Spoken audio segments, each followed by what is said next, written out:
Home guard बा गृहरक्षी बड़ घोषणा करिसेंती मुख्यमंत्री। राज्य में गृहरक्षी पदवी आउ 5000 वृद्धि करने आज घोषणा करिसेंती मुख्यमंत्री मोहन चरण माझी। पूर्व गृहरक्षी नियुक्ति कटकड़ा को सरकार हटाई देछंती। एने पदक्षेप नेबाकू मुख्यमंत्री निर्देश देछंती। राज्य में 2416 गृहरक्षी पदवी पूरण पर निष्पत्ति नियाଯାଇଛି। मोट 5000 पदवी सृष्टि कराई नियुक्ति दियाजिबो बोली कहिसेंती सीएम।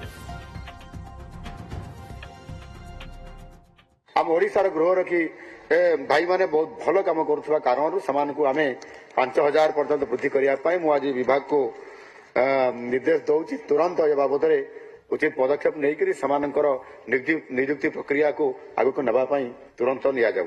जो आमर गृहरक्षी जो आमर भाई माने जो माने काम करुछंती सेमानंकर जो आमे दरमा दौछु सेमान को आर्थिक सहायता जो दौचु से आर्थिक सहायता ताकू जेतिकी दिया होची ताहा यथेष्ट नुह बोली से आमर गृहरक्षी भाई माने मध्य अनेक समय आम पाखरे विभाग पाखरे दाबी रखिछंती।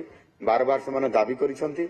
एणु निश्चित भाव सेमानंकर दरमा को बा सेमानंकर आर्थिक सहायता को दैनंदिन आर्थिक सहायता को वृद्धि करने सहित सेमानंकु मध्य आनुषंगिक आर्थिक सहायता मध्य आड करी मोटामोटी भाव जी पाउछंती तांकु वृद्धि करने आम सरकार निष्पत्ति नौछंती एवं आगामी दिन में खूब शीघ्र ताहा मध्य कार्यकारी हेबो।